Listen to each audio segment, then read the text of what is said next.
Hey, what's going on, everybody? And thanks for joining us again. There we go. Today on the docket, we're discussing, on this day in history, 38 Dakota men were executed by order of the Honest Abe, Abraham Lincoln. Also, California has a $68 billion deficit even after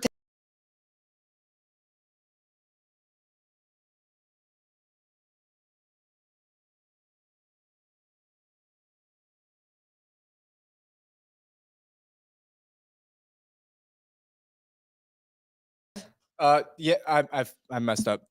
You were gone for like 2 seconds. Oh, okay. Should I restart? Yeah. All right. Yeah. Do a quick on rundown. the docket, real quick, what we're discussing on this day in history, 38 Dakota men were executed by order of by Abraham Lincoln. California has a $68 billion deficit after taxation. And finally, a trend towards early puberty in children has doctors alarmed, which I do think will bring quite an interesting dialogue. And finally, we're going to wrap with our New Year's resolutions because we are wrapping 2023. Now, that being said, the purpose of the live show is we want to get you involved. So as we go through this dialogue, please get involved, join the comments. We want to hear from you guys. Yeah. Finally, that being said, we're going to soon turn it over here to my co-host here. Yeah. Are we? We're planning on it? Oh, maybe one of these days. And so let me introduce David Cunningham. Hey, as always, it's good to be here. Had a pretty decent Christmas. Yours, I'm assuming, pretty good as well. Of course. At the old Gurgat household. Christ was born. Yeah, he was born, and hopefully, and it was probably about as warm as it was today as it was when Jesus was born. Because boy, 60 degrees for Christmas. I love it. So remember, this time last year, it was a level 3 snow emergency. Yes. And that doesn't make for a fun Christmas. So continue global warming, continue climate change, as long as I don't get any snow right here in this pocket of the Cleveland area, the northern Ohio area. But, Gurgat, we cannot do this show without our buddy, the magician, the man behind the keyboard. Brian, how are we doing today? Doing well, people. B. Seymour here, ripping and shredding on those hills that we have. And I have to take a firm stance anti what David just said. Brian White Christmas. Bring on the snow. You can't have enough. I was in Mammoth when they got 30 feet of snow in a week, and favorite week of my life. So, yep, I'm just. Where did Brian likes the white stuff, I guess. Yeah, Brian likes the white likes stuff. the white stuff. We're gonna get.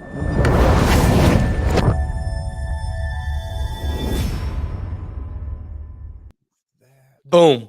All right. So first things first, starting the episode off. On this day, December 26th, history was made by Abraham Lincoln. Some skeletons came a-knocking. 38 Dakota men were executed by order of Abraham Lincoln. Now, on this day, 160 years ago, there was this interesting incident. The execution happened in Dakota, Minnesota, in front of a 4,000 deep group of spectators.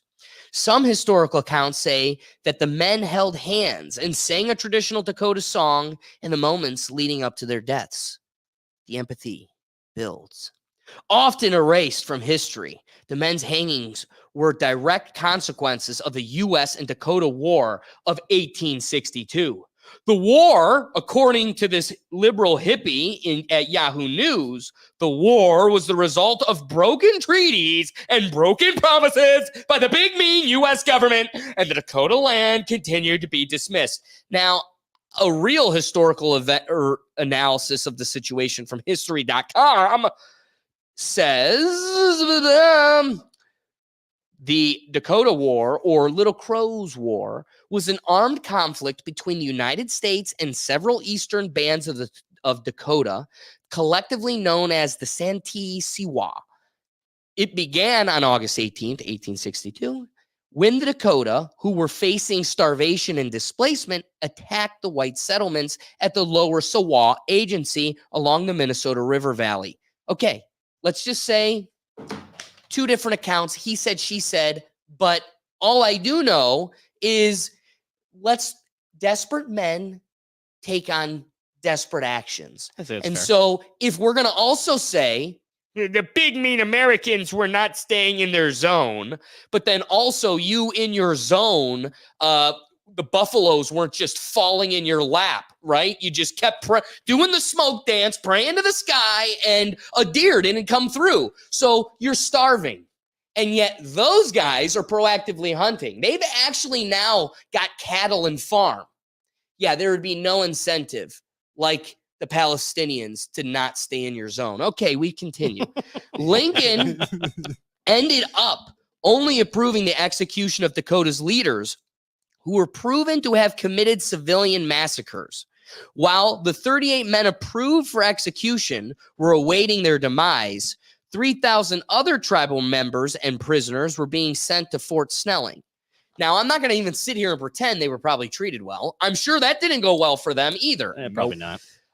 In the fall of 1862, after the United States failed to meet its treaty obligations with the Dakota people, several Dakota warriors raided an American settlement, killed 5 settlers, and stole some food. The liberal concession. This began a period of armed conflict between some of the Dakota people and the settlers and the U.S. military. After more than a month, several hundred of the Dakota warriors had surrendered, and the rest fled north into what now is considered Canada. Those who surrendered were quickly tried in military tribunals, which, according to this legal analysis from a what school is it? Minnesota. University of Minnesota. Yeah. They were unfair. Just unfair mean trials. 303 deaths seemed too genocidal for President Lincoln, but he didn't order retrials. Instead, he simply modified the criteria of what charges warranted a death sentence. Under his new criteria, only 2 of the Dakota warrior leaders were sentenced to die. That small number seemed too lenient, and President Lincoln was concerned about the uprising of his white American settlers in that area. So, for a second time, instead of ordering retrials, he merely changed the criteria once again of what warranted a death sentence.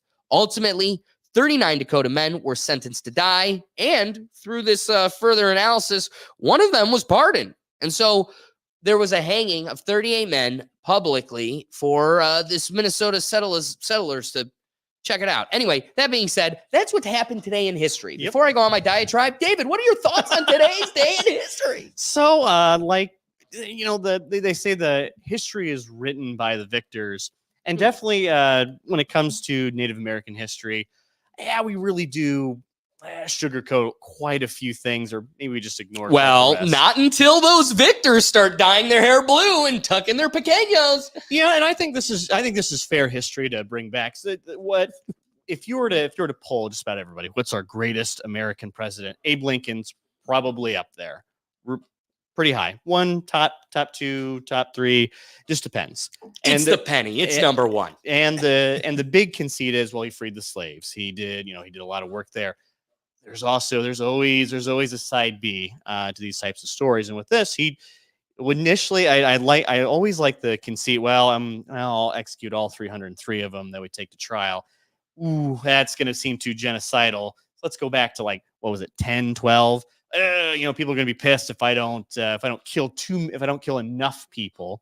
So we revert that number back to 30. Well, it was eventually 39, but 38.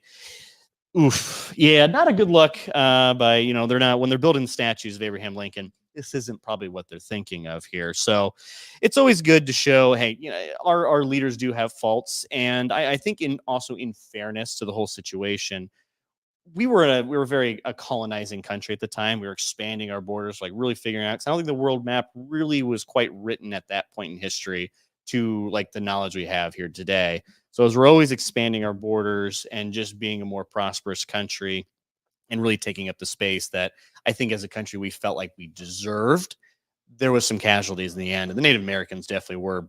Implying that it wasn't deserved.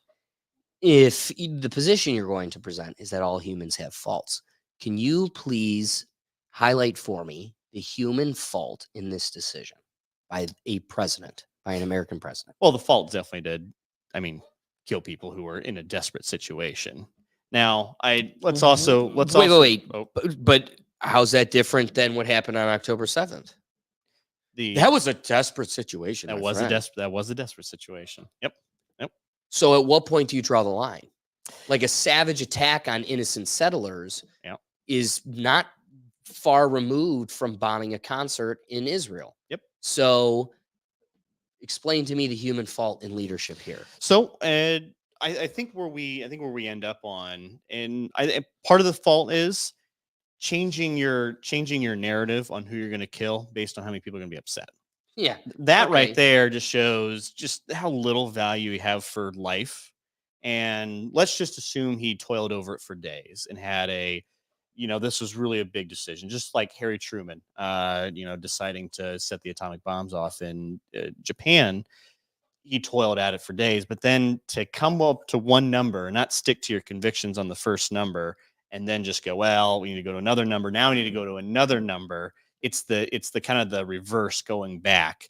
That just shows kind of little regard for life. And I think if you were to go back in time and to sit and talk with the American settlers, I don't think they had a whole lot of respect for the American or for the Native Americans there. Absolutely, probably didn't. And it shows by the actions of not only our government, but I think just the people in general. They just saw them as savages. They just saw them as just go away. Oh, we don't really want you Okay, here. let me push that point a little bit more. Okay. Though. Do you understand how this is different than like white settlers trying to socially reside with Indian immigrants or Muslim immigrants or Chinese immigrants? Like, at least there's this shared understanding of like human civility. Mhm. This tribal existence, this savage primal existence is so removed from a society. Brian, pull up the definition of a society for me, right? So like what we're trying to do is share a society because our society conquered yours, but we're not so savage like you guys. We're not so savage that we want to completely erase your existence. We want to at least attempt at coexistence. Brian, what's the definition of a society? The aggregate of people living together in more or less ordered community. Boom. Yep. So we need to share order in this community, and we're on two different orders. Again, this whole map, Brian, give us this one.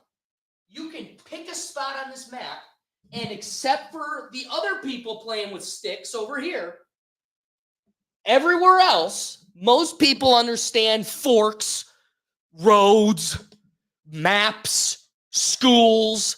Okay, but we want to try to coexist.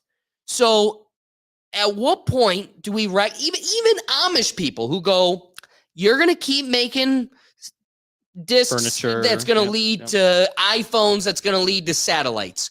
We want nothing to do with that. But I'll sell you a table, right? Yep. I can build cabinets. Yep. So like even where their social view is a totally different vein, a totally different road, they still parallel most societies enough to coexist. Because what's beautiful about this place is it's not just one society. We need it to be for narratives. It's the white people, but it isn't. It's a plethora, an unnamed number of societies that coexist. Even painting white people is such a blatant crime. Greeks are not like Irish, not like Canadians, not like Alaskans. They're all different. You're going to say they're like Russians? They're not.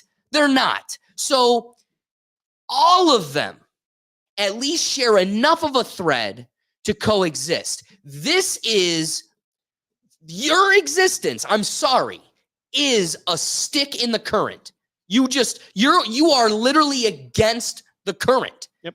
You've created an impossibility to coexist if and when there's a conflict, you then take arms. Whether it's out of desperity or not, be happy you exist. I know that's cruel, but the fact that we can't assimilate you literally, I can't share Martin Luther King Avenue with you because your lifestyle is so removed and so different from our society. I can't share Rockside Road with you. You got to have your own 10 acres because we live, everybody else melts in and assimilates. Again, go into an Indian person from India, go into their home, and you're going to see a totally different life, totally different way of walking. And yet they share the same sidewalks and roads as all of us, and it keep the current moves. So it's like we're creating these pockets that are never going to be happy with what they have. And where I found problem with the Israeli-Palestinian conflict in Israel, what I felt and the narrative sold to me, suffocating these people and imprisoning these people on a Gaza Strip and cutting them off from the outside world and increasing their levels of disparity. At the same time, I'm the superpower. You lost, you're out. So we either this is what you get. Take it or leave it, or leave it means you don't exist. It's not we're going shipping you to Australia. You just don't exist anymore. So fair deal is take what you get. Sad part is these are people we're talking about. Yeah. And this is a very cold way of talking about people. So no human in their right mind is just going to swallow that pill. No. So we might be comfortable in our zone for now, but at some point retaliation is inevitable. So in that moral consideration, are you forced to never allow them to even attempt at coexistence? You have to let them try. But every single time, the human nature is always going to lead to this conflict where you just bomb a concert or attack innocent people. Yeah, and the other part is too, I think we tend to forget because we are now the dominant force. We came into their land and took it over. I think this was probably about the last section of kind of human society. But are you going to pretend if it wasn't us, it was going to be someone else? If it wasn't us, it's France or it's Spain here's the deal. No matter who it is, China, Russia, if Christopher Columbus wasn't such a dyslexic and actually ended in India, okay, then who does end up here? Yep. It's not right now in 2023. This is still not sticks and smoke. There are skyscrapers here. Yeah. Who built them? So be thankful it's those evil assholes that gave you a plot of land to build casinos and not the whole rest of the gambit that would have your head on pikes with a smile. And 1,000 years later, it's so forgotten, we didn't even know your heads existed. Be thankful. We build baseball teams that cherish your heritage. We didn't snuff out your history. We embrace it. We are the only one that carries the spirit of coexistence, and you still refuse to take it's this martyr narrative that refuses to put in the effort to coexist. I'm sorry. Well, I think this is also like the robber coming into your house and then be like, well, why are you upset? I gave you your own room. You have your own room. I took the rest of your house, though. It's mine. And if you want to take it back, I'll kill you. But you're pretending they had a house, right? Well, they had if land you had and a 5-year-old playing with sticks in the middle of a Metro Park land, is it the 5-year-olds? You were going to do nothing with this. You didn't even know you had it. You just kept praying to the cloud that you're just happy to be eating pork or whatever, eating a deer leg. I'm sorry. I'm not trying to belittle their existence, but also if we're going to take the macroscopic view that AI is an inevitability, like if we're going to take these conspiracy theories of other human races that built the pyramids and tapped into frequencies and waves and technologies that we don't even understand, and we're starting again from square one. If evolution, the blue-haired liberal narrative is always going to be evolution, then it's stupid to pretend that, have feelings for the people still pounding rocks. They were inevitably going to be snuffed out. So just be happy we kept you in a fish tank to look at and ooh and ah over like a museum, because otherwise you were being left behind no matter what. What's also interesting, I did just because this one also cool thought that I got exposed to this past week. Everybody points to Egypt as a reason as to why our history, there may have been a human history that's been wiped away, and there was a sophistication beyond our understanding that we lost. But then other people point to other parts of the world and go, look at they at that same period, carbon dating. No, that can't be the case because these people were so primal. These people were so far behind. They didn't come up with floating cars using frequency. But how's that any different than the guy holding an iPhone today and a dude still rubbing sticks in Africa? So I think this is an inevitable scale of humans alive at the same time. But we also cannot pretend that we should let the guy rubbing sticks beat the guy with the iPhone, even though he would always lose every time over. Just have a heart. It's like, okay, then you should have a heart when the alligator eats the gazelle, right? Have a heart. Have a heart that nature is beating the other piece of nature. This is the ladder, the step ladder to the next zone. And yes, there will be people in the next zone that are farther behind than us. But that doesn't mean that's an excuse to hold back its evolution. Brian's got a comment, and then David's got it. I talk too much. Yes. William Shatner. Shatner.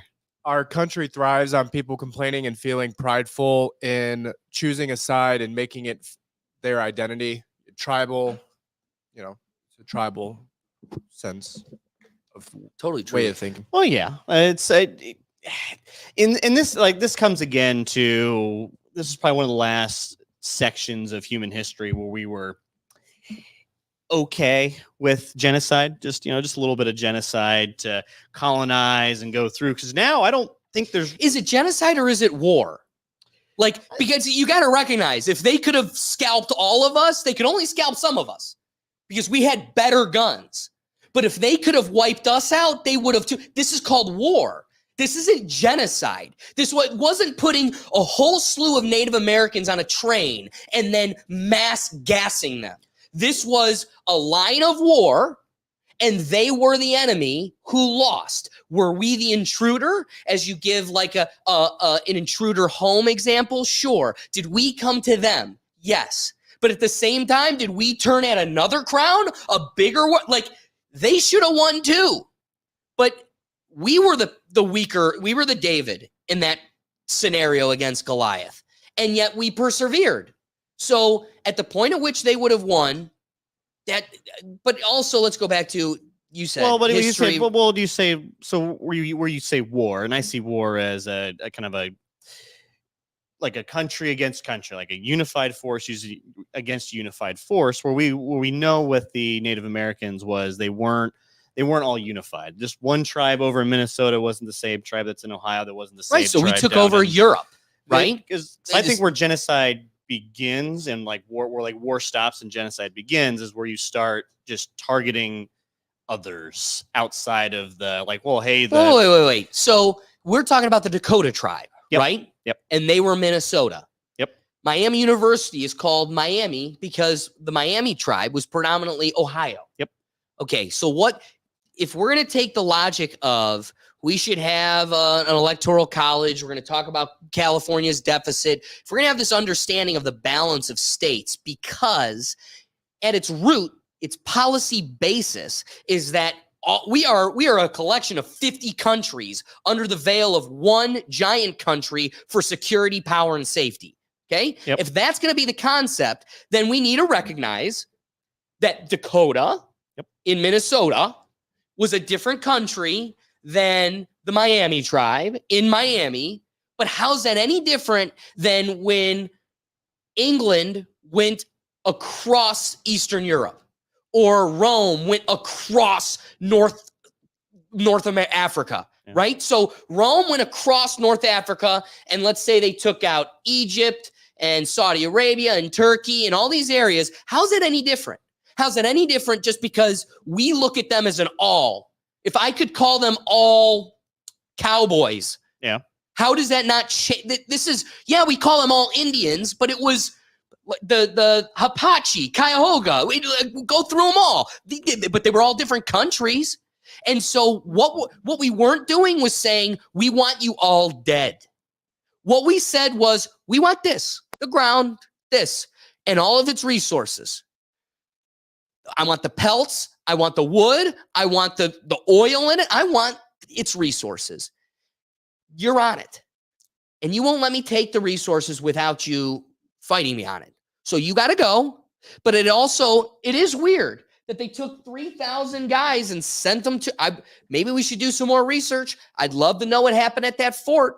I'm not going to sit here and pretend it was good for them. It was probably the Trail of Tears, if anything. I think that's the big where we kind of our big real genocidal moment where we took them north, took them south, and they kind of not a whole lot of them made it from there. But they did go. They did go. And guess what? We gave them all of Canada, and Canada was like, yeah, there's more land here than we know how to count. So find a spot where we're not. And it worked out for everybody. Not everybody that didn't make it. But guess what? What do you want me to do for you?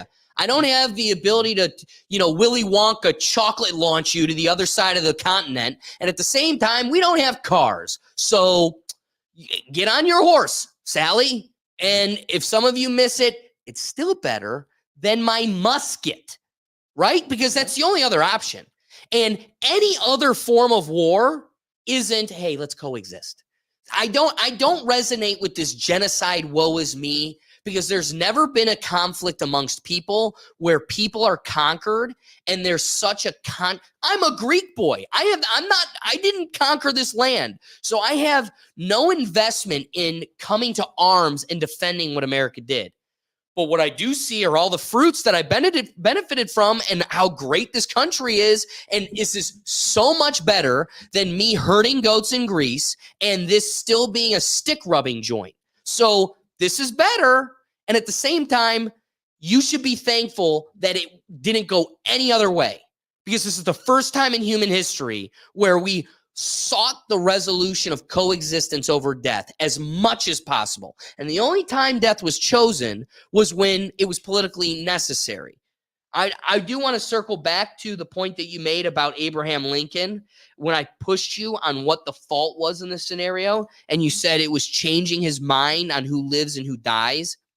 You put an interesting spin on that, because the God complex of like drawing that line is not, when you make a legal policy or a legal rule, consideration should be outcome, policy, and what you're trying to accomplish. What is it? Deterrence? Is it giving resolution to the victim, whatever the case may be. Yeah. That being said, in this scenario, you make a rule for a death sentence. The reason, we should all agree, the reason for a death sentence should be because this person cannot be rehabilitated, right? Like, you cannot reassimilate back into society, whatever the case may be. So how do you determine that? The severity of crime, intention of the person, I don't know. That's for greater minds, but they have considered it. So when you're trying to consider how many of these people die, notice how that line went, right? It was, it started at 303. Well, it was 303, and he reconsidered it because he thought that was genocide. That's too many. But what did he do? They didn't go back to retrial. He just changed what warranted the death penalty.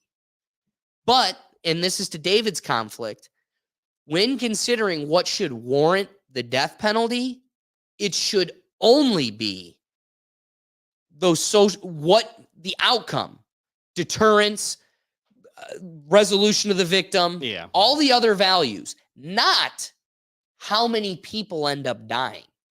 If that's the balance, then that consideration is at its root totally faulty. Now, that being said, a grotesque necessary is leaders making decisions that always aren't moral because of the ends that it brings for its people. He had to consider the uprising of these citizens that were attacked. At the same time, justice still needed to be served, and going away with nobody, too, is nobody. Like that, it wasn't going to be satisfactory. So we needed to come up with a balance. Now, I want to consider, and this is where I'm going to flip it to you. Okay. Consider the yin and the yang. Every good leader is, like Caesar, is it better to be loved or to be hated? And in most human flaws, but also just the symptom of being a leader, you're going to do great things and you're going to do bad things. And the balance of those things determine, in the end, were you good? Were you bad? So take somebody like Obama, your first black president, that I personally do not think he united us, because he spoke to only half of the country. He didn't speak to all of us, and that's why half of the country was upset, and that's what we live with today. That being said, he was considered the best spoken president we've ever had. So you have this eloquent speaker that addresses the country with compassion and with the spirit of unification, and was the first black president. I guess that means something. Some would say it's an immutable characteristic that means nothing, but that's on balance with the most unmanned drone killings in human history, and being somebody that's going to go down in history as one of the biggest war criminals in the U.S. president's seat. You know what? He's going to make the claim: I adopted this crazy situation from George Bush, and I had to reconcile what was put in my lap. So nobody's going to argue killing Osama bin Laden. He was revered for that. So a necessary evil. Blowing up a wedding where a guy who knew a guy was there, probably the worst thing you could have done. Yep, not justifiable. So how do you balance? So I'm throw Obama out. The yin and the yang. The yang's just so bad, you're out. When it comes to Abraham Lincoln, he did one of the greatest things to ever happen to our country. Something that it would have been beautiful for it to be from this country's inception. I literally don't think that's possible. Like, anybody with a brain that can indicate like the climate of the world at that time, and like the first people to ever scratch their heads and go, hey, this is probably immoral, were the people that carry its fucking scar worse than anybody else. Like, nobody else is held more guilty for slavery than us. Yeah. And we were the only in the first time in human history to be like, hey, we should stop doing this thing we're doing. So to me, he's done one of the greatest things, but then also has this one asterisk. I see it as necessary. I personally see it as unavoidable. Like, we tried to coexist with these people. They were starving, desperate, and angry. They retaliated against us, whether we were encroaching them or not. They were desperate because they were starving, admitted in both articles. That being said, then, you have to act. I don't think this is a human fault or a fault of a leader. This was a necessary decision. I don't know. So I want to hear your kind of breakdown of that yin and yang, good versus bad, on him and just generally for leaders. Well, so you do bring up a good point here, where there is more to consider than just the one single action that he did in reference to the Dakota tribe. I am still hung up on just the fact that there is this barometer that was changing based on just the thoughts and feels of those in that particular community, or in that, we'll call it a settlement, where there is just it's too flexible. I just hate that when it comes to leaders. Well, now it's flexible because it just kind of benefits me a little bit more to be able to do that. It's very typical politician. I think that's one factor we don't like with politicians in general. That kind of ever changing. I like a set of morals, and you stick to it. Now, one thing would be interesting to have. I'd love to interview him on this. Hey, what were your thought process going into this? Was there, did you come from it? So do you think there's a world, the man who freed the slaves? Because you're holding this guy. You're holding him victim to a decision he made. Yep. So I have to ask, play it the other way, alternate history. The man who freed the slaves and understands the value of human life decides to what? They were convicted. Yep. So he can't intervene on a whole nother balance of government. There's three. This is a total separate arm. Sure. Executive actually can't intrude. So they were tried in a court of law. According to this one liberal Minnesota law professor, it was a sham trial. But is it really a sham if we bring in a group of people and go, did you kill them? Well, yeah. Okay. And yeah, they cry because it wasn't fair because there was a language barrier. Okay, back to my point. There was a language barrier with the redheaded guy that came over here too that was treated poorly. But guess what? He figured it out. He was starving, didn't have potatoes, and decided he wanted to figure it out. So there's a language barrier here. You're starving and desperate, but you don't want to figure it out. So staying grounded. Okay. All right. You're Abraham Lincoln. In alternate history, explain to me what the world looks like when you decide to, I don't even know how that looks. Do you break the conviction of the justice system? I don't even know how an executive branch officer would do that. Yeah. How does the president or anyone intervene on a total separate branch's decision? That being said, now they've come with a conviction, and you want to what? Change then the sentence? Is that how it transpires? So then what? They're convicted, and then you're letting them. I mean, the best thing you could do is change the law in such a way that as few lives as necessary are killed. But I can't throw away the sentence because I'm not the legislative branch that creates the sentence, and I can't throw away the conviction because I'm not the justice branch. Literally, the man that cares about human lives the most, in my mind, the only thing, the most he could do is boil down the number of 303 to as low as possible without so much civil unrest we have the country burning down. So 2 is 0. 2 is 0. 38 is, in my opinion, as low as it gets. Now you're coming up with put it in a legal sense. Be a policymaker. You are trying to concoct like gerrymandering. You're trying to concoct factors as to why a human will die that don't apply to everybody. Okay, get the feather factor off. Every guy wearing a feather, that's all of them. But every guy holding a sword? Or how about this? Every guy with blood on their hands. Well, only 2 of them smeared the blood under their eyeballs, like war paint. Okay. How many of them were holding weapons with blood on them? 38. Okay, like you get what I'm saying? Like now you have to come up with real policy that you're trying to, you're not going to get it at your first go. I can promise you he didn't go to the country and go, okay, guys, I was at this for a long flipping time. Did about 6 different iterations, whittled it down to 38. I guarantee the only people that knew he took multiple attempts at it was somebody within his cabinet. Somebody deep within the administration in a history log acknowledges that this took multiple attempts, and it wasn't us until 200 years later with the grand scope that sees, okay, yeah, he went back and attempted this a couple of times. But that attempt had no nefarious action. And again, putting yourself in Caesar's shoes, I don't see I want your consideration. Okay. How does this look in any other faction without in my opinion, I'm going to pose it to you as a statement, but a question. Okay.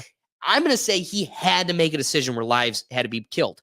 There was the justice system came up with a conviction, and he can only manipulate the sentence so far from the executive branch. So how does he affect this without fault in the perfect life-loving way you thought was appropriate with the Abraham Lincoln brand? Probably. So if I were to go back, probably the other solution, which I don't know if that article got deep enough into this, would be to just outright remove them, put them somewhere else.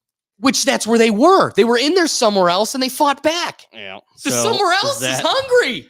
I'm hungry in the somewhere else. You guys are collecting all the animals. Not enough deer are walking through the somewhere else. But I'm watching you sit around your cabins with fires with legs roasting. And I'm freaking hungry. And I got a cool scalped collection of your freaking heads. Like, you get what I'm saying? Yeah. That was the somewhere else.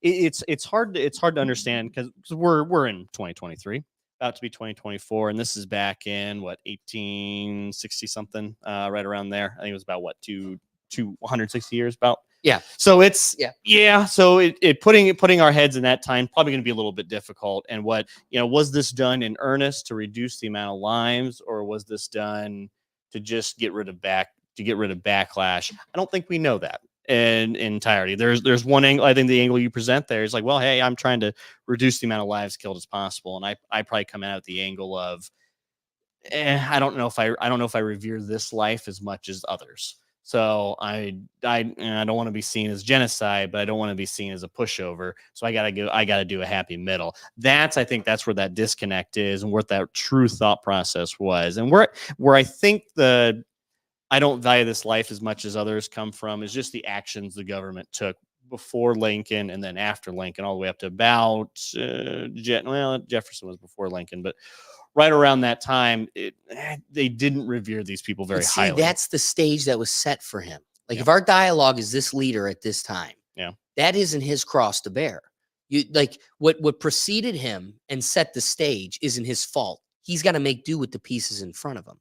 So here, let's get to our wrapping thoughts. Okay. I think, of course, this is a dark asterisk to our history, but us sharing a bourbon in a lit up studio, making a productive step towards the future of humanity, this doesn't happen in the stick rubbing world.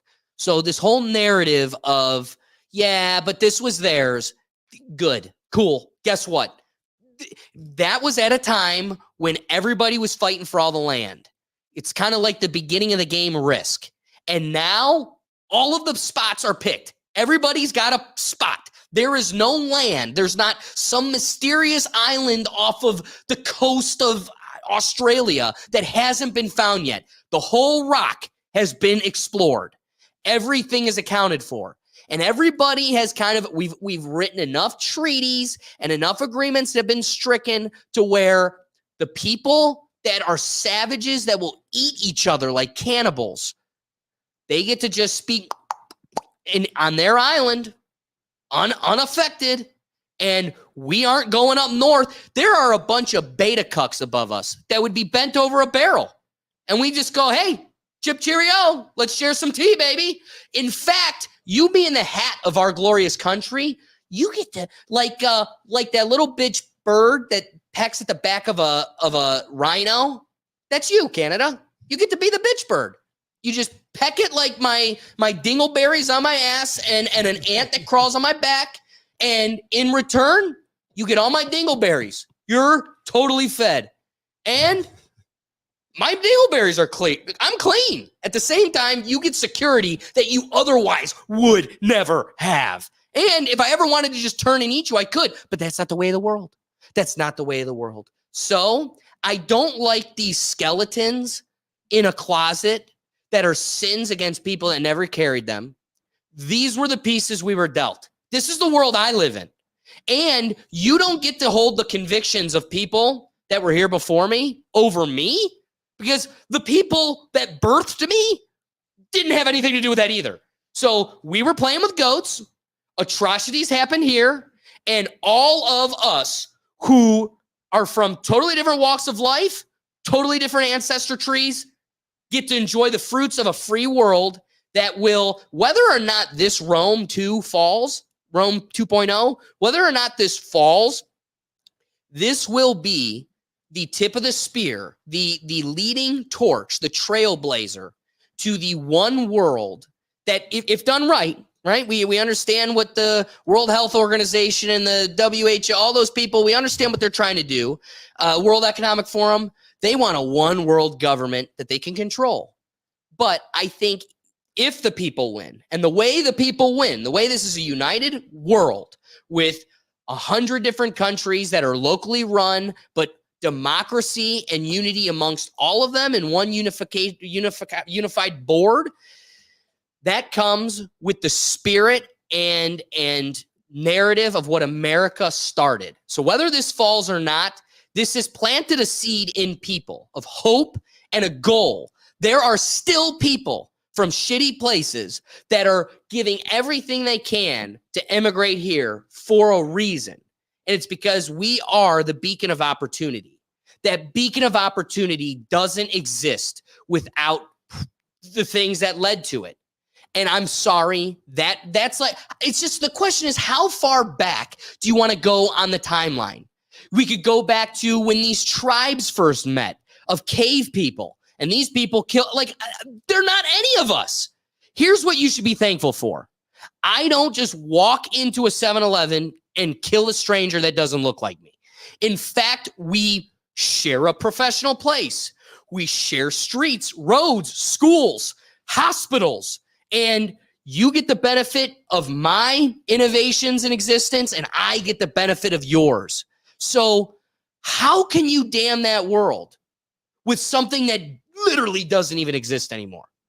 And the only people that still carry that grudge have a lawless land given to them that's totally removed from our taxes, still get our safety, right? Kim Jong-un isn't a threat to them because, again, just like the dingleberry bird, we've got them covered, and they get the fruits of that safety, and we get the fruits of this beautiful chapter in human existence.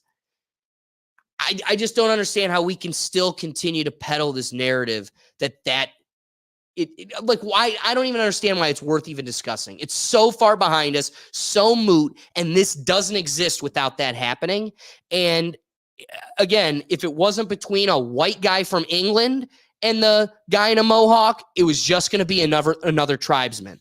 So it was the way of the world. Conquer or be conquered. And we're well beyond that. This is the new civil world. And if you can't assimilate in the civil world, then you still are an antagonist that may be a problem. I don't know. So I think one of the things we do here in the United States, I think a lot better than most other countries do, is understanding our atrocities and kind of throwing out there like, yeah, we did have slaves. Ooh, yeah, we did commit one of the worst acts in human history, bombing Japan twice and carpet bombing Korea after that. Understanding that and putting that in the forefront and learning from that, I think what makes us uniquely American. You don't see a whole lot of that with other countries very often. You don't see it with UK, I think, starting to come to peace with that. Australia, maybe a little bit. Japan is maybe moving that direction, kind of.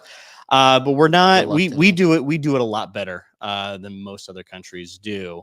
So genocide, I think we can all agree on, is awful. And what is society without learning from our mistakes and learning how we can be better as people and how we can at least go to conclusions that cause less death, I think is the topic of this discussion. And I think the article as well showcased that, yeah, even our best of us still had their faults. And here's how we can go about that or make that different. I don't disagree with you in the slightest that in that time it was a conquered or be conquered world. But at the same time, we can acknowledge that, move beyond, and go, hey, oh God, this sucks. So we let those who are historic Native Americans have their own land, have their own place. They kind of govern a bit more onto themselves. It's not a perfect solution, and definitely, I think, knowing what we know now, and I wonder if the leaders kind of knew what would end up being if they would go back and change it. That'd be a really great hypothetical to really go deep dive into. If they would still make the same actions today, knowing what would happen, 100, 160 years from now, I have a feeling they probably would still. But putting that in the forefront and learning from it, I think, is what makes us uniquely American. And we do this so much better than most other countries do, or at least, especially at the level we've done a lot of bad things and still keep moving on and try to make things at least somewhat better after we do it. Well said. Well said. Brian, wrapping thoughts. Putting in my 2 $5 bills, as some might think about. I agree the asterisk should probably be removed from this because we don't know we're taking it from some guy who had some opinion about this event who it could have gone. There could have been other thought processes behind it. The three branches of government. And one thing that the article did highlight, which is totally, I don't know, like fear provoking or whatever. The one out of the 38 people didn't die initially. Ugh. The rope was cut, and he fell to the How ground. many? One. One of the 38, and so he had to be rehung. Oh God. Yeah. So I know it's totally unnecessary to bring that up. There used to be, I think that's traditional hanging and or death by execution rules. If you survive, I know like the guillotine. If you're to take two, you're set. Go. You're good. If you were to take 2 guillotines Yeah.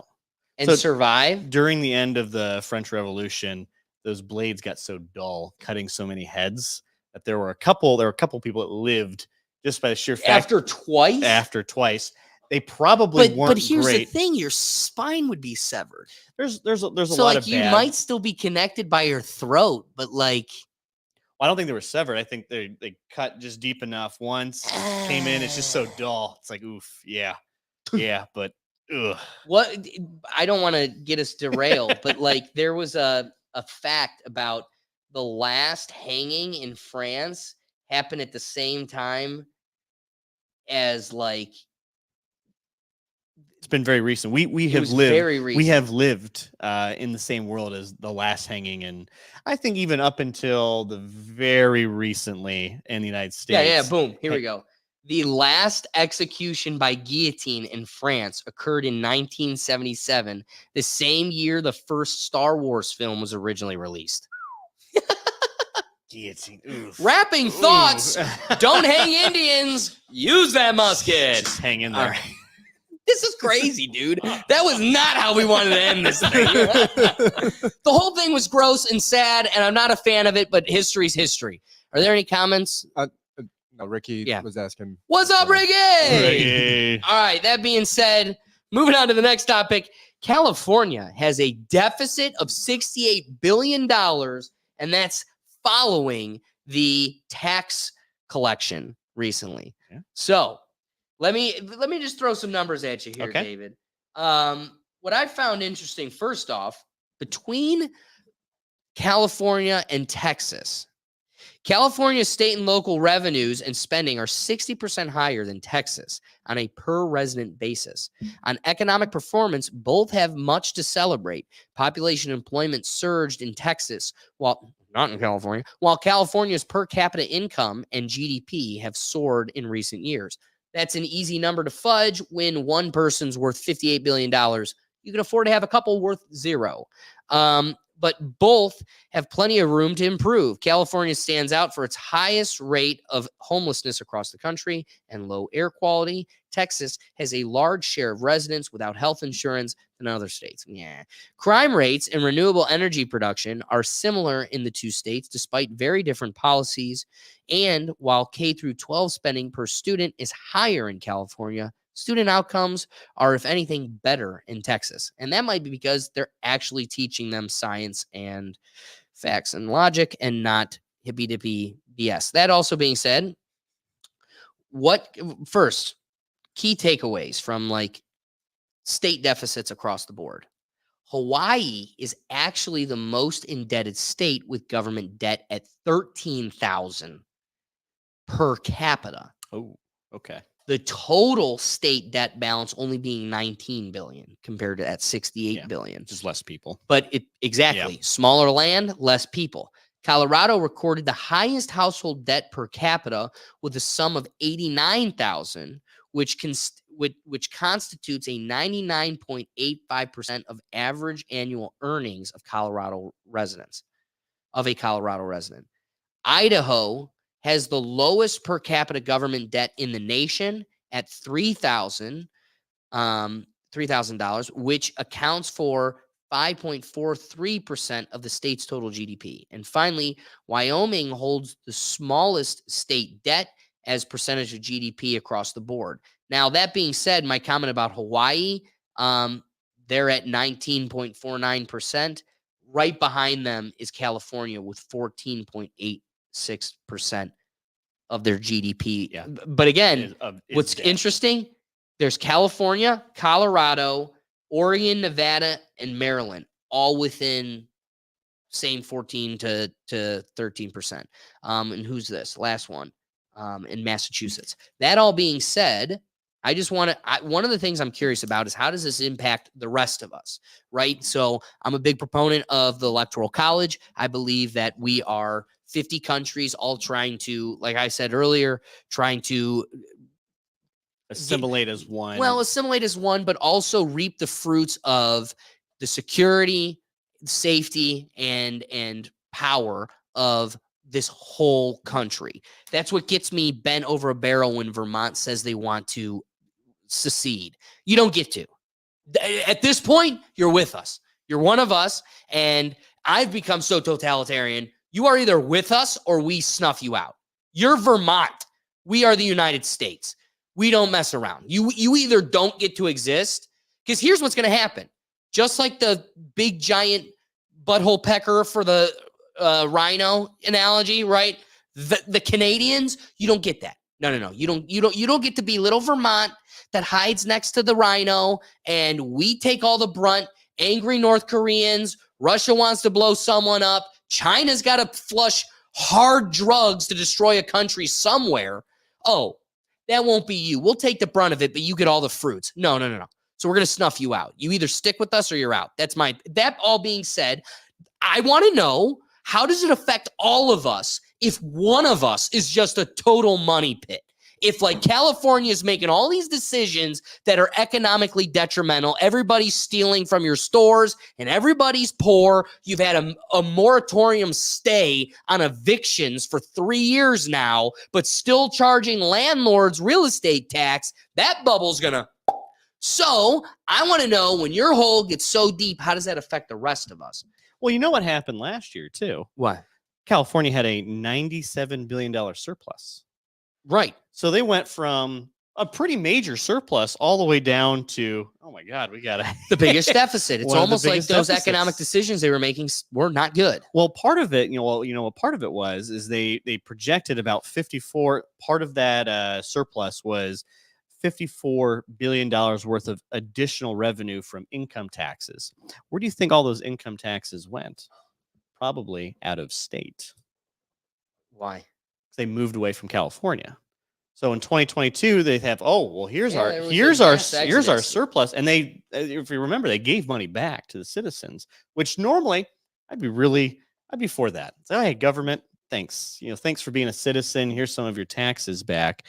But in this case, they didn't really do the math or finalize all the numbers here first before they sent those checks out, and now they're back. They're probably in the hole what they sent the checks out to be from all this lost revenue. And here's the other thing too. So what happened in 2021 that would leave a surplus for 2022?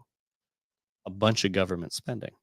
So all these omnibus packages that we had that were probably additional COVID, like the CARES Act, that went further down the road, that a lot of that money went and just pumped into state budgets and paid for all sorts of different things, from unemployment to roads and infrastructure that they would normally have to foot the bill for. Now they don't have to foot the bill for, and they still get to keep all of the tax income because they're not collecting any less taxes. They're collecting the same amount as they were the year prior, if not maybe a little bit more.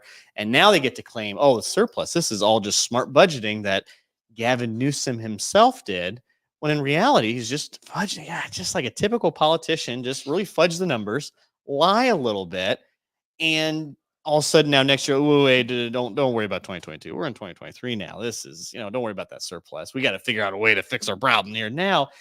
It's just gross. This whole thing just absolutely. That's why I hate politicians, and in just California in particular, just seems to why don't we just go both ways on this? It's too many extremes on this end. I can see that. Brian, comments? Ricky said, when you don't care about crime, shit goes to shit. It's very well said. For real. And here's what's interesting. We're talking about a country that, like you pointed out, experienced a mass exodus. It wasn't because the sunshine was uncomfortable. Yep. Right? So people want to be in California. Why'd they all leave? You've made it unaffordable to live there. Those that are still residing there for free, a homelessness problem that's the worst across the country. Well, guess what? Did you know they're not paying taxes? Crazy. So when you just another statistic I don't have at hand is the money that is paid out to the people that operate the homelessness programs in California. We're talking millionaires are running homelessness programs for the government. So we keep giving super bonuses and raises to the people whose They're misappropriating noble- the funds. right, but they're taking it's a misappropriation of funds, like you said, but we're talking about the organizations and their leaders that have taken on the noble pursuit to save homelessness, and yet they're getting planes. But that's what it costs to afford to live in California. The delicate balance here is you reap what you sow. But back to the spirit of what I was saying before, we are all one. So what do we do in a world where what you are sowing is increasingly an anchor holding us back or weighing us down? Brian, what's up? Ricky said they're all friends, which Yeah, that's part of the problem That's too. probably true. Yeah, it wouldn't, and there's a reason why they don't like these budgets. Don't want to be audited. If you're a politician, please don't audit my budgets. I don't want anyone to take a bigger look at this, because if they do, we're going to see a lot of waste here for this program, and it's just going to be, and then this whole house of cards just starts crumbling. Because if you do it, then I'm going to have to start doing it, and then everyone's going to start doing it, and then all of a sudden, there's no more government money to go around, and that would actually this is going to be unpopular in this table. But if the government stops spending money, the economy is going to go crumble quickly. But what I was alluding to before, that money, did you know the government doesn't sell beans? They don't. They don't. So that money they spend only comes from the stupid hamsters in a hamster wheel. But the less hamsters you've got running in that hamster wheel, the less money they get to spend. So as the deficit continues to grow and you continue to breed a society with less hamsters to siphon money from, where do they get that money? Again, they're not selling beans. Now, would you probably concede also that California is still the biggest economy in the United States? Totally. Yes, It exactly. is, I think it was like it's like California, one of the Texas, highest world GDPs in the world. One of the highest GDPs in the world. Yeah, so I still think they're pulling their weight. In fairness to California, because I don't think I'm the biggest fan of just. But California wait. politics. What is pulling your weight if your deficit outweighs your weight? I don't think their deficit outweighs their weight. They're not even 100 million. We're sending 100 million to Ukraine just because we're throwing that out there. Where California, I think even the part of this is the projected revenue. So that money that was there is now going to like Texas or going to some of these other states. This was just a radical. It's just dumb. It's dumb accounting. It's going, well, I'm going to have this money, so I'm going to spend this money. It's like spending it. It's like spending a bonus you think you're going to get next year, and then it doesn't actually come. Well, yeah, you're still making money. You're still the breadwinner of the house, but it doesn't mean. But that the spirit of your optimism only holds weight insofar as they have this deficit. They spent their bonus check without getting the bonus. Well, the optimism only comes from them then learning from that and politically adapting. Problem is with government, cuts don't come. They only take more and more and more. So the spending next year can't go down. We're committed to a system that is this high. So in the spirit of things, yeah, let's hope that the migration of this new AI technology taking leaders to California and all of that being said, I'd like to hope that this market continues to boom so great that it outweighs this deficit that they have. But I feel like it's a fool's dream to believe that politicians, as we agree, have this human flaw to them. I think it's a fool's dream to think that a politician would be willing to take less for the sake of beating this, as we watch a $400 trillion deficit continue to snowball. There has yet to be one politician to go, hey, let's just stop the deficit, not continue to make it worse, but even stop it. The problem is when it's not your money, now the negative in front of the number, it means nothing. Because That's a future California politician's problem. And I don't have one. I can continue to make that number bigger and not have to spend less. This is this faulty problem that we've created of just printing more money. Like this thing is going to combust or bottom out because we just continue to kick the can. Yeah, but I don't think the state's not printing money. It's the federal government. If the state were Well, able to print I'm money, making this an would be- analysis between two things. Like the deficit number, what's 60? We just went through every state. Some of them are, what's 68 billion and 75 billion? If both of them are just numbers on a screen, right? So unless there's actual weight to that debt, no politician's going to change the momentum they're on. Like, we'll just make the debt bigger. Well, I think where I disagree with that is when you're in state politics, the politicians are more representative of more people. So more people have power. It like more groups I of can people have appreciate power that. to be able to change things, Or hope. vote those out, vote those in. There is, and also with state budgets too. When you do run out of money, you run out of money. There's no because there is no printing more money and to be able to give yourself that tender, are you able to actually take out more loans? There's a finite amount of loans you're able to take out as a state. And I think some states have a balanced budget initiative. I think Ohio does. I don't quote me on that one, but I believe they do. Does the problem get so bad to where, all right, Jim, Jerry, Larry, Sally, you're out.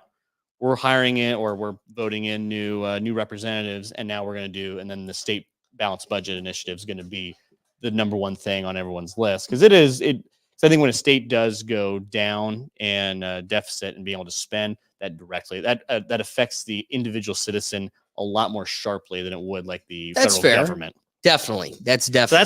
that's where my optimism comes from with this. I think California can right the ship. I really do. It's a beautiful state. They do a lot of wonderful things there. Hollywood, Hollywood is not one of the wonderful things. Iconic American our iconography right there with Hollywood. Like Golden Hollywood. There's still some movies you like, and they're I love out Hollywood. there. There's but they're not. They are it's- demons. I think it's a they're on a downslope.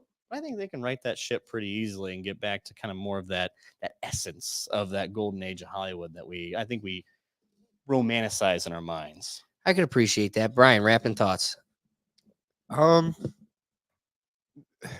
California is a necessary burden on America. But Every boat has to have an anchor. yeah. So It's fair. we have to have our just scapegoat. as much as they're an anchor, they are a sail, right? Like True. I can't even pretend otherwise. Like an unreliable engine. yeah. They get us forward. Sometimes they might stall out a little bit. Yeah. All right. So that being said, let's move to our third and final topic here so that we can wrap the episode. There's this trend with early puberty and doctors' urge for greater awareness and care. So the story revolves around a girl named Jennifer. We don't need to go into her intimate details that the article offers. This came from Yahoo News Today if you want to check it out, but it talks about a 5-year-old who is reaching an unusual level of puberty, developing breasts, and very quickly going through the menstrual cycle. We're talking about 5 years old, which that is alarming. Now, the dialogue kind of revolves around 7 to 8 years old because the diagnosis this conversation is about is called precocious puberty, and it's for children that reach that experience early puberty. And this story discusses how growing up in a Black community, the article writer also, where puberty so Jennifer, growing up in a Black community where early puberty rates are among the highest in the United States in the Black community, Benton had known 7 to 8 year old girls who had similar issues around 7 or 8, though, not 5. And what they're seeing is this trend, an increasing trend where it's happening to more children and at a younger age. So girls who are just called fast or too mature for their age are now being understood as suffering from precocious puberty, With puberty beginning at a younger age, especially among young Black girls, doctors say there's an urgent need for greater awareness and education among families who may face hurdles in access to diagnosis and medical care. In 2022, an article by the Journal of Pediatrics, these researchers warned that biases in early puberty care had tremendous implications for the physical and emotional health of Black children. Now, the average age of puberty onset, ranging from 8 to 13 years old for girls, has been dropping by about 3 months every decade over the last 40 years, according to 2020 analysis. Remember that, Brian. More, because this is a real health. We were kind of chopping it up before the episode, but this is like a big piece. Okay, so this is a trend that started about 40 years ago. We're increasingly seeing it start at a younger age, 3 months every decade. So we're looking at about 20, what is that? Every 4 decades. 12. Yeah, we're looking at about a year. It's happening a year sooner than it normally would have. Yeah. More concerning is that a growing number of children are showing signs of puberty, developing breasts, acne, pubic hair, or a deepening of the voice, even younger than the average, starting puberty significantly younger than the age of 8 in girls or 9 in boys, and may have lasting repercussions on children's mental or physical development. Now, the asterisks, because again, we just did this whole analysis on this problem, and doctors want to bring awareness and care to this situation. And like most liberals that want to make this important, precocious puberty is still a rare disease affecting fewer than 1% of the country. So why are we talking about this? What 1% of the people are finding this problem? So why are we talking? But it's a big problem. It's a big problem. Let's just skip ahead. Spark notes. Do you want to know what the doctor's solve is? Answer: puberty blockers. So yeah. So we got this problem. Kids are reaching puberty about a year sooner than they should have over the course of 40. Oh, and this only happens in 1% of kids. Answer: puberty blockers. So why did I say, Brian, take note of the 40 years thing? What's really happened in the last 40 years? Like America, take a look in the mirror. Now, this wasn't happening to the boomers. This is happening to us. Reason being, everything's in plastic. We've got fluoride in the water. I mean, all the things that were turning the frogs gay have a huge impact on our chemistry and the human existence. No shit. 1% of them are going to have boobies a little sooner. Our chicken nuggets are giving the boys boobies. You get what I'm saying? Yep. So, like, the greater issue here isn't, oh my God, nature. And we need to play God and defeat nature by stopping puberty again. What is our thing with that? And again, we keep saying this narrative because we so badly want to cut a little boy's wiener off. We so desperately need to do it that we keep saying there's no lasting effects with puberty blockers. And yet we've yet to see a child whose puberty was blocked at the age of 50, because all of our hamsters that we're experimenting on are still only 20. What is the brain chemistry of a 50-year-old whose puberty was stopped? You could stop it and you just start it and it's as if nothing ever happened. Yeah, what circus am I living in? David, I don't know. What are your thoughts? So I think where I contrast you on this is where I see puberty blockers actually doing the job it's supposed to be doing. So when we look at the article as well, there's a couple different things that I'm highlighted by. This mostly affects minorities. So the article does say Black children, but also goes a little bit deeper on Hispanic children, mostly just basically Blacks and Hispanics on this one. And some of the causes I think they theorized on: diet, obesity, genetics, socioeconomic status. A lot of those are, some could be called like, let me rephrase here. So a lot of those factors that go into causing this kind of early puberty stages in these communities. I wonder how much stress also condones this, because if you're, I don't think it's, I think it's fair to say that these communities probably face a lot more stress than some of your more, let's just say, communities that are just more well off. Doesn't have to be race, just in general, more well off communities face a lot less stress. So does that inherent stress actually cause puberty going through quicker and accelerating that process? So where I see the puberty blockers come into play here, because there's also, I think there's something to be said on a child who knows their gender, is comfortable with their gender, and is able to just live life as a boy, girl, doesn't matter. Do you think their life probably be a little bit worse if they're maturing at a rate their peers are not? So if you're maturing, you know, let's take Gurgat, let's take your mind, body, or let's just take your mind, put it into 10 years old. And now you have to go to elementary school, and you're just more developed, more just mentally mature than those around you. I don't think you're gonna live the greatest life in general. You're further along. You could be seen as an outcast. You can be seen as all sorts of these different things that could hurt your development as a child. And I think there's also something to be said too about maintaining kind of that childhood, maintaining yourself as a child while you're still supposed to be a child, through, you know, elementary school, or you know, even like kind of that late, you know, 4th or 5th, 6th grade. By that point, this is where I see the puberty blockers coming into place, because that's what you want to block it when it's too early. And is there effects down the road? You're correct. We don't know what the effects are. And in some of these cases, they're taking a calculated risk. Like, well, your development could be hindered worse than whatever the puberty blocking we're doing here now. And I don't think it's quite the case where we see with children who want to be trans, or doing those procedures to those children, where you're really cutting it off just so it doesn't come back. Here, you're blocking it so it can start at a point where it's supposed to be started.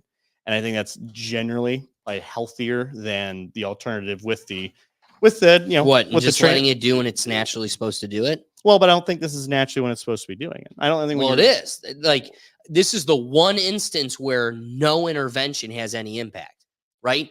This is naturally occurring. It's naturally occurring sooner than you want it to compared to everybody else, but this is naturally occurring. What is unnatural is stopping it, because that isn't nature running its course. That's intervention. Is it naturally occurring because there's unnatural forces upon you, like the, you know, microplastics in the water, the fluoride in the water, the, you know, antibiotics? But wouldn't the fight better be, instead of, you know, further mucking up the cocktail of hormones you've got going on because of the plastic and hormoned chicken, wouldn't it be better to then just stop making a cocktail of your hormones? Let's get ahead of it and stop a credit card of plastic a week into our pregnant moms. Let's stop. Let's have one natural corn or chicken. Not to totally derail you, but I got a few things here. Okay. All right. So continue. Okay, David wants to take the position that it can hurt the development. Like having puberty at an early age is problematic. And what are some of the problems that this liberal article presents us? Well, it says it can mistakenly be treated, the individual can be mistakenly treated as older or inappropriately sexualized by society. What's interesting, and Brian can attribute to this fact, something that I personally wrestled with was being a freshman through sophomore in high school and literally looking like a baby, to the point where all of society treated me like a baby, to the point where we went to a doctor and I literally was given hormones to instigate puberty because it was super late. And yet every doctor looking at me is like, listen, you probably won't reach puberty and complete puberty until you're 28, 30 years old. That's just what but the locker room was so cruel, and growing up in that world. But there was a point where I had to do these steroid injections into my butt once a month for like 9 months. And after like one or two of them, I think I maybe did two of them, we as a family were like, let's not fuck with nature. There's literally no purpose to this. The only reason we're doing this is because my feelings were hurt. And yeah, it does suck that I'm 16 years old walking into a restaurant and they give me a kid's menu. And my mom, because she knew how much it killed me, she'd get angry. He could drive himself here and he does not need a kid's menu. That's my mom going to bat for me because she knew how much it fucking hurt. But that doesn't mean I need to go fuck up my nature because my feelings are hurt. So, okay, you can be inappropriately sexualized. I can be inappropriately treated like a child. That's called growing up, and we're all growing up at different paces. Furthermore, they go on to say, well, you know, it's these signs can be misdiagnosed as baby fat.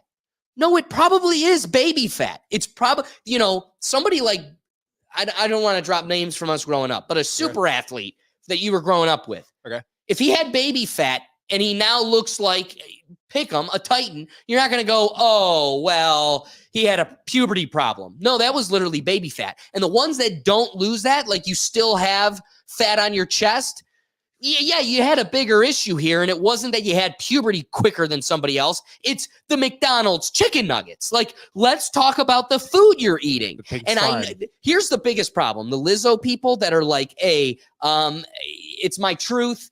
This is how I am, blah, blah, blah, blah, blah. There is not a single one of them that if you strictly starved their diet to healthy foods, they wouldn't stay 400 pounds. That's your problem.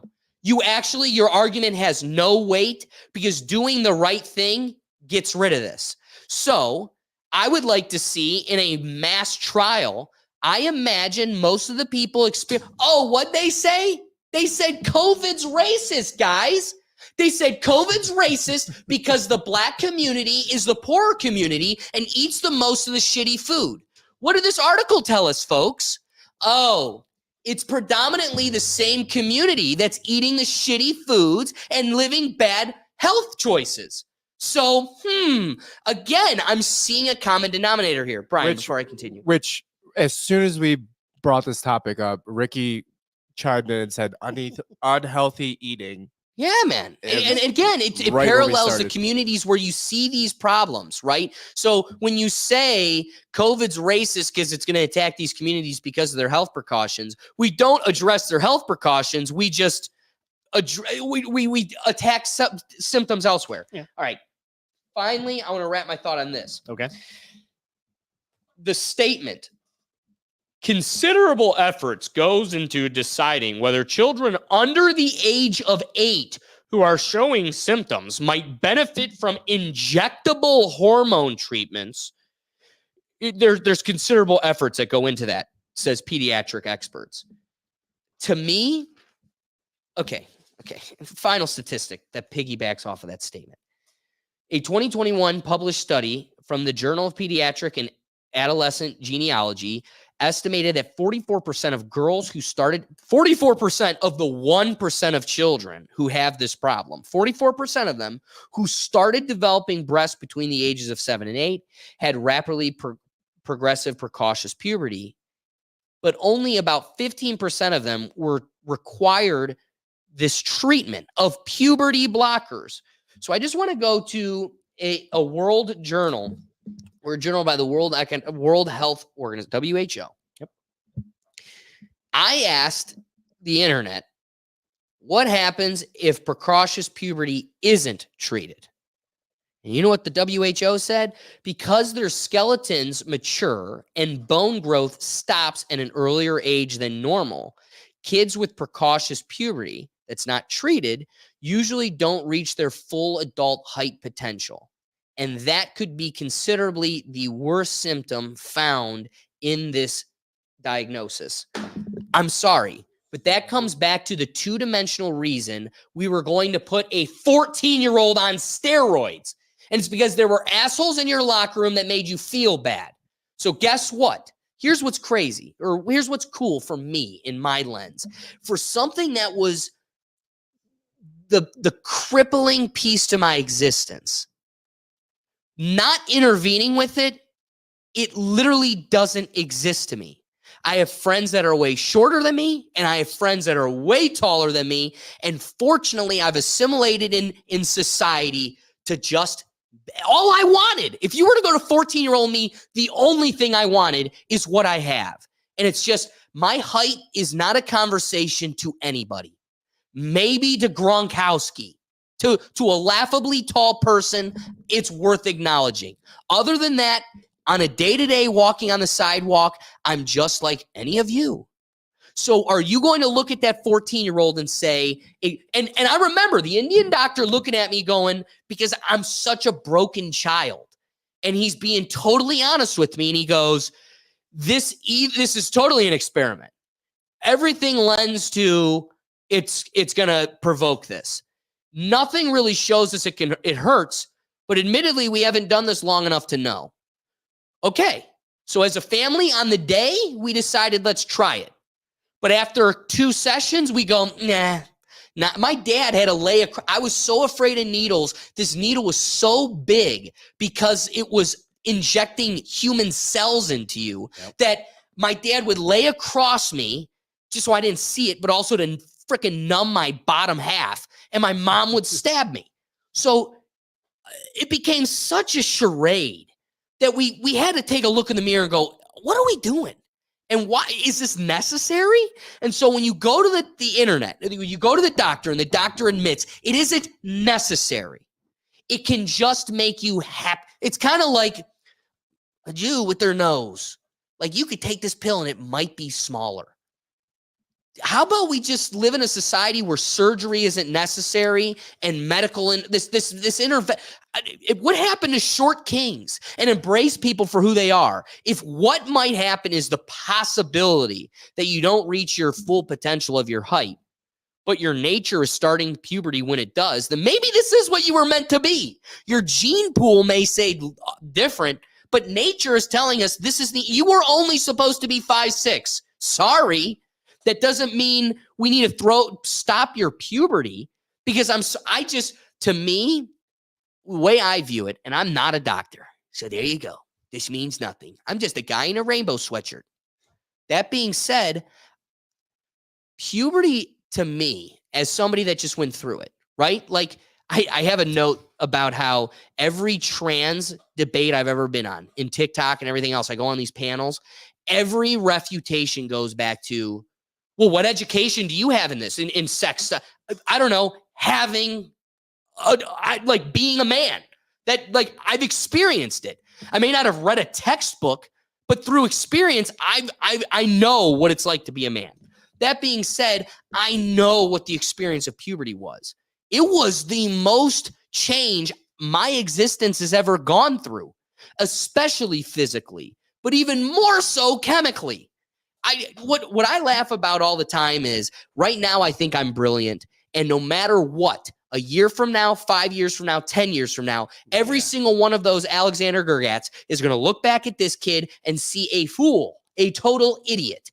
So that means not only does my development continue, but that was a totally different stage in that development.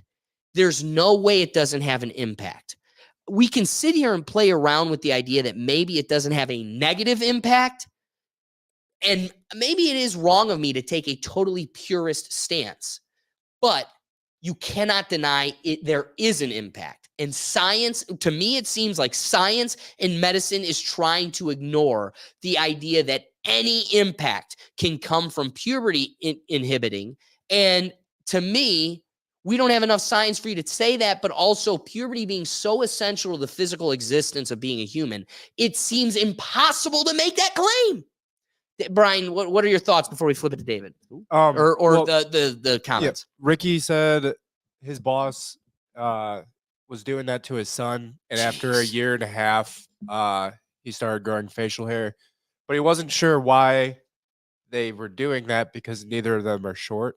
Which I don't Interesting. Started putting human growth hormone. Right, but again, that I think is different. Not the blocking. Let's see, and accelerating, not the blocking. Can we also agree the way we are as a society and how things kind of play out? There's going to be angel versus the devil on each shoulder. Like, there's going to be an encouragement to ignore the medicine and put your child on steroids simply because of all the benefits of steroids.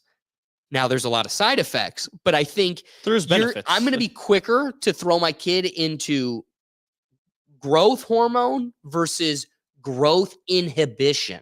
Like that's the only asterisk that I think is necessary to Ricky's point. Because whether it was necessary or not, I don't know why they did it. It was because they were both tall. It's because, dude, any dad wants to put their kid on freaking steroids. Let's turn this bitch into the Rock. Like, you get what I'm saying? Like, I feel like you'd be quicker to take a chance with steroids because it's legal, came from a doctor. Look at this kid. He's a national champ in wrestling.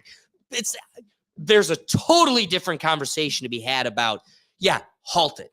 Stop it. Not even limit it or change it. Halt it. Stop it. Then what? But here's what's crazy.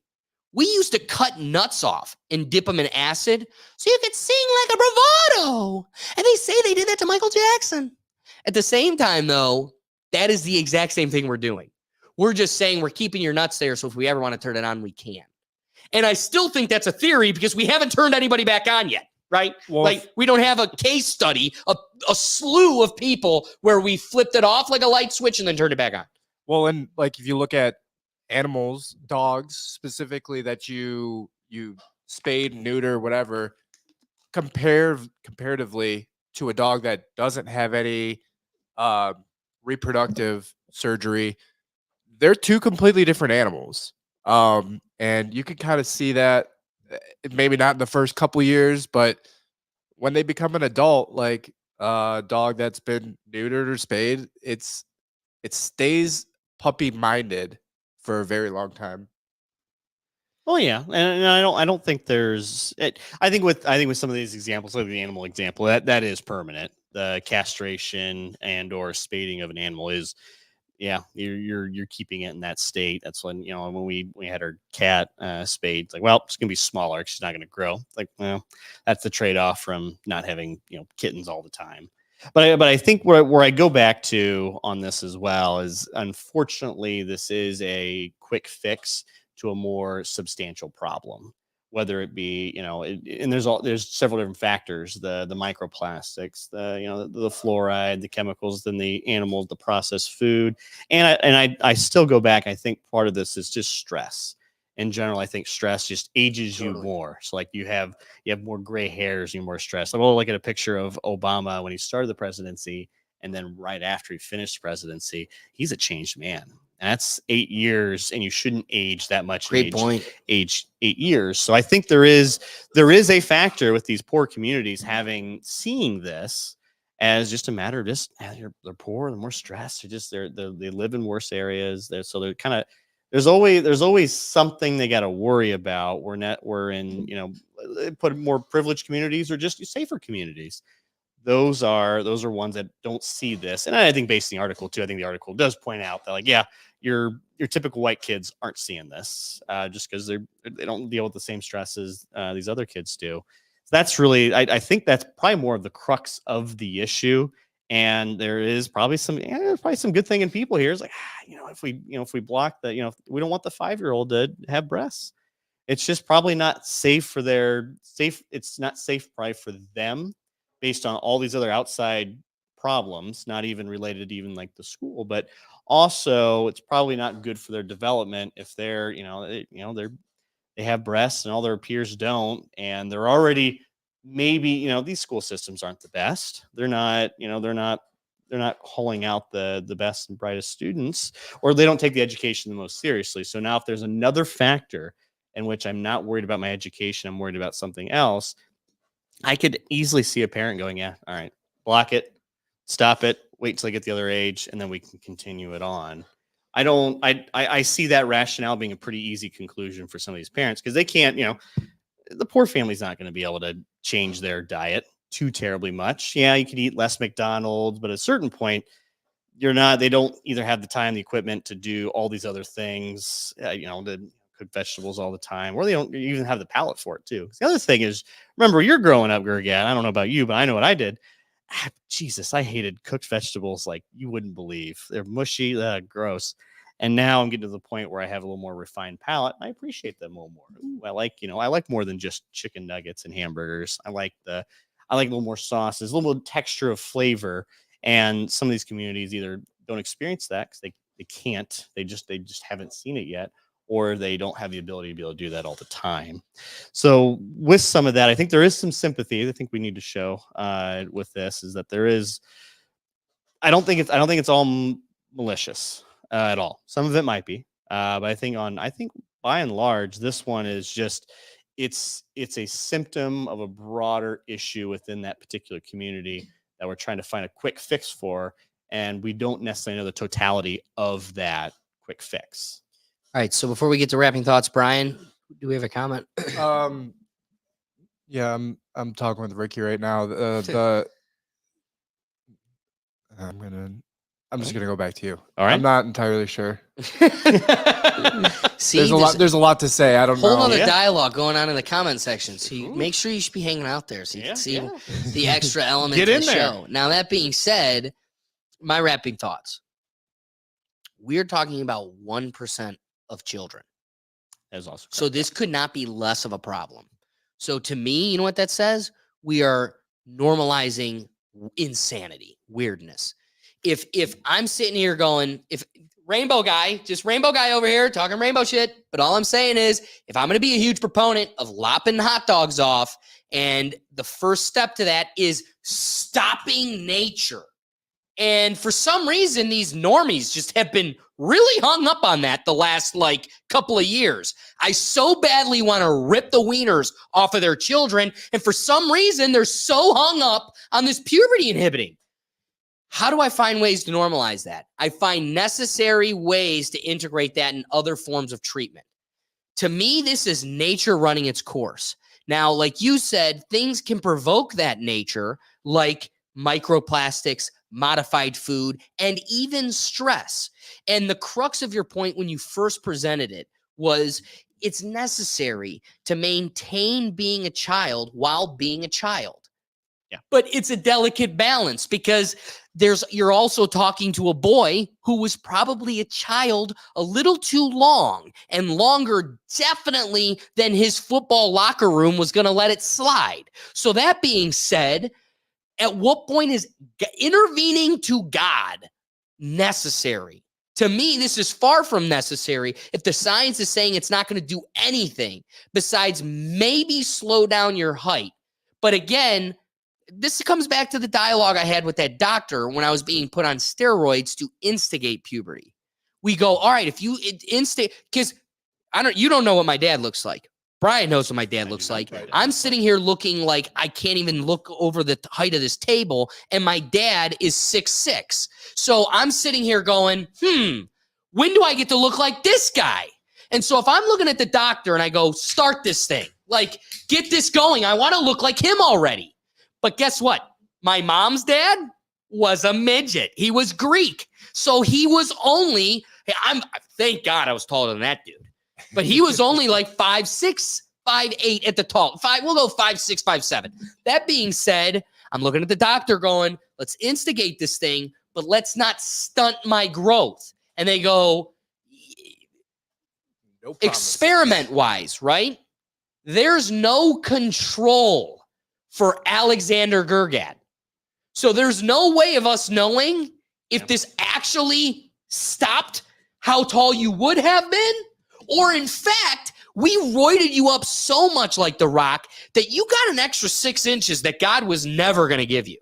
We will be ignorant to that. We will be none the wiser, know none the difference. So if the statement from the authority is, there's literally no problem with it going untreated, except you might be shorter.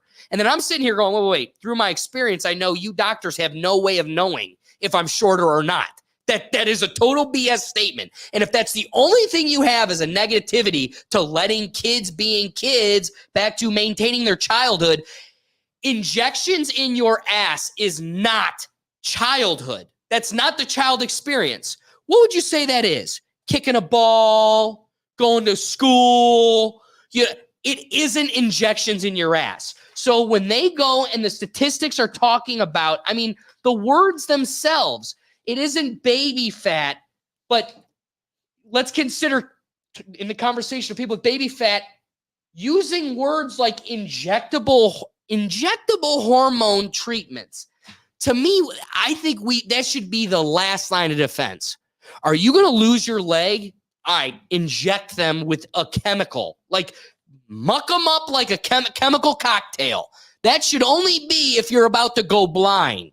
But again, we're talking about 1% of the population. Of that 1%, 44% of them were treated. And of that 44%, only 15% were given injections in their butts. Okay, that means we're having a national conversation about practically nobody.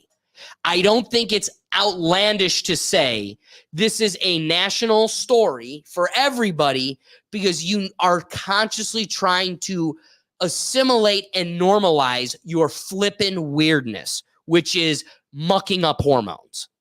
That's my final thought. I think the 15% of the 44% does show restraint. So there is. I agree. I want to concede that. I agree. There's some restraint on, like, well, maybe only in the extreme cases should we actually use it, and which I think the extreme cases show it's probably justified in some way, shape, or form. See, and here we are justifying injections in children's butts, which is the whole goal of my rainbow people. Just saying. Just saying. Well, you bring a strong argument, I guess. All right. That being said, Brian, wrapping thoughts.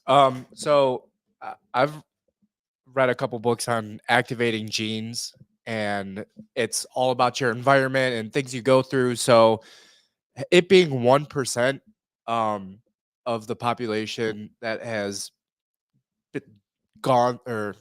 been dealt this hand of early puberty, I think that it has to do exactly with what they are exposed to, and the different stress factors. Yeah. I like that. Yeah. So, guys, let's just wrap this episode up with some resolutions. We're going into a new year.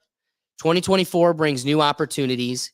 It's been interesting through this experience. You know, we started in 2020 where we just like damned a year. Like this entire year is just a plague. Out. And then you go into 2021 with greater hopes. Like we're not repeating that thing. And it just continues to drag itself. It feels like we're in chapter 3 of 2020. It just never goes away.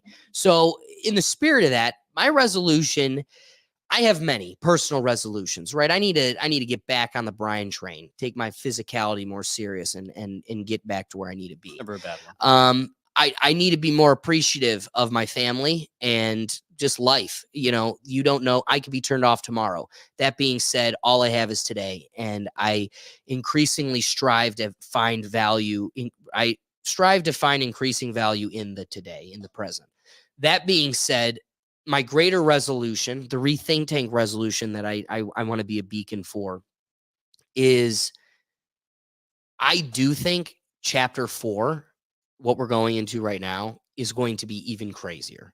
Oh yeah. I've made the outlandish claims that I don't even know if we have an election at this point. I think we're going to see a cinematic experience that we never thought was possible. Nobody thought you could pause time like they did in 2020. Just stop all businesses, schools, and stop. And now we realize they can. The world will be flipped on its head. That is my position on this. And my resolution to lead by example. What will be necessary moving forward into this next chapter are people willing to stand up. Complacency is the biggest knife we're dealing with right now. That's what continues to drive the problems within our country. That being said, what will affect goodness isn't being right. I don't need to be right. What we truly need are people willing to come to the meeting table, find middle ground, and grow from each other. That means this is going to get uncomfortable in a world that's going to be shaken and flipped on its head. It's going to be difficult. You're going to have to say outlandish things that you're going to have to put yourself in precarious situations. It will be necessary to no longer be a bystander. You will have to take a position and not just voice an opinion. You will have to stand up against badness. I refuse to be the evaluator of what good and bad is for you. The scary part of that is every villain to ever live in this world thought they were doing good. Yep. So I'm not saying here that you need to, like an Islamic person, kill over your moral compass. Like you're not the God, the totalitarian. But what I do want to suggest is we're in a tribe, and this thing only works if you have a heart for the person next to you and a care for its future. This is bigger than you. This is bigger than us. It is the tribe. And like I said earlier in the show, I don't know if this tribe continues. Rome 2.0, aka America, will likely fall. But the spirit of America and the goal of all being one, striving for the goodness of not only yourself but each other, that is a message that will live beyond this Roman chapter. And so I guess, in short and long, my resolution is desperately trying to encourage others to put themselves in an uncomfortable position and stand up for what they believe to be right. And for that to be true and applicable, you need to be willing to wrestle what other people think is right, challenge your ideas, and continue to grow. All for one and one for all. I don't know, David. Well, I guess a personal resolution for me here is, I've been, this is my second year living in Cleveland, and I really haven't experienced like a whole bunch of like Cleveland things. I've only been to one Browns game, and it's not when I've been living in Cleveland. It was like way long ago. So I want to participate more in what this beautiful city has to offer. Never been to the Rock and Roll Hall of Fame. Haven't participated in a Cavs game or a Guardians game in the same year. We have 3 professional sports teams, and I managed to avoid all of them. Wow. And I don't live that far away from any of them. No. So that's my big resolution for myself personally, is to get more involved in this city and all the wonderful things it has to offer. Because as much as Cleveland is the butt of the joke of Ohio, I think it really is one of the shining stars that Ohio really does have. And that's coming from, I was a big Columbusite, I look at Cincinnati and go, ooh, yeah, Queen City. I think Cleveland's got a bit more of a charm, a bit more of just a character to it than there is in any other state any other city or any other like county in Ohio. It's truly a unique place that is kind of everything that is great about Ohio all wrapped into one. And my Rethink Tank solutions are, this is the Rethink Tank Live. This resolution is to go out and reach out to more politicians and promote optimism. So with the politicians, I think us as citizens don't take advantage of talking to our politicians one-on-one. I can go schedule a meeting with Chantel Brown pretty much anytime I want. Doesn't mean she has to take the meeting, but I can try to schedule it. I can reach out. There's all sorts of different ways you can actually talk to your politicians. So I think the big issue, some of the bigger issues within Washington, D.C. is they spend so much time worrying about what's going on in the swamp in Virginia and Washington, D.C., that they don't actually interact a whole lot with the constituents outside of events. So they're not they're not held accountable. They're not answering questions that they wouldn't normally be put in front of. If you're in an event, you're not taking questions, you're shaking hands, you're kissing babies, you're taking checks, you're donating checks, you're doing all these wonderful things on camera. But behind the scenes, there's not that same pomp and circumstance. You do have to be a bit more real. You do have to looking a constituent in the eye and telling him why you're voting for what you're voting for, even if the constituent doesn't agree with you, at least can garner some sort of respect, at least hold yourself to a moral position that you wouldn't normally if it wasn't, if you're the only people you're holding yourself morally to is those who are immoral, there is no morals. So being able to do that and holding them accountable is really one of the big things I want to do more, and promoting optimism here. So I think this is a real yin and yang thing. That's what I was going to suggest. Going on. I do in fact believe there will be an election in the coming 9 to 10 months, and I also believe that the country will perspire. It will keep going. And this is the engine, the economic engine of the world, and slowing this bad boy down ain't doing anyone any favors. So I think there is a lot of good, and there's a lot of people within the weeds that are trying to do what's best for us. It's just those that are not held accountable, that are not having their truth speak enough to their power to where we can generate change. So we do always hear the negativity. Negativity does get clicks. Negativity always does play a little bit better within the algorithms, but there is, with every little bit of negativity, there's some optimism here. There's some reasons why we're doing the things we are, and there is some good out there. Because if it's always bad and dour, why don't we just start the apocalypse now and get the fun started? Right. I think there's a bit more to life than waiting for the apocalypse, and enjoying, smelling the roses you do have in front of you here. I love that. Very well said, Brian. Yes. So before I get into my personal, Ricky, Yeah. shout out to Ricky. This show is going to take off next year around the fall mark. My words. Hey, all And right. Ricky, I appreciate you more than you know, Yes. my friend. So I have 4 New Year's resolutions, and first one is stay in that 5% of what Jeff Olson in the Slight Edge book talks about, which is this is the 7 disciplines to just keep improving and keep up with, keep just the best life that you can. Your health, your happiness, relationships, personal development, finances, career, and impact on our world. Okay. Um, Hey. so stay in that 5% of people that are actually doing these things. Because yes, 95% of you are not doing these 7 disciplines. My second one is read 35 new books next year. Wow. Oh Jesus. Um, That's more. those than are audio. His operative books. word was read, so you can't Oh. listen to him. Yeah, no, I meant audio. and no smut either. No smut. That's not allowed either. All these women out here. Anyway, continue. He just subscribes to 35 OnlyFans accounts. Third one is average 7.5 hours of sleep. Fourth one is stay active 4 days a week, which is a hard number to keep up with, especially when you get sick as much as I do.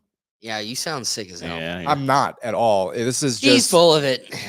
It's all that snowboarding you're doing out in the slopes. no. I was cleaning some really dirty stuff over the weekend, And I snorted all of it. Yeah, I Sounds should like have it. been wearing like a mask or something. Oh, and geez. all the dust and other particulates got into my nose. All right, guys. I appreciate you listening to us. Again, what makes the episode so fun is thank you to everybody that joined us on the live, commented, and got their dialogue involved. What was it? William Scatner and Yeah. Ricky, as always. Again, shout out to everybody that joins us. That's the purpose of the live show, and we truly appreciate you for it. That being said, we're here live every Tuesday, 7 p.m. across the platforms. So catch us there. You can catch all of our other content. We got other segments. Me and Brian we got a reaction channel coming out soon. Ooh. All this other content will be found at our website at www.rethinktankpodcast.com. We're going to get the podcast itself up and running again. So I'm excited to get more episodes of those pumping. Otherwise, guys, like I said, every Tuesday, 7 p.m. We'll catch you then. Otherwise, have a good evening. Peace. A good one.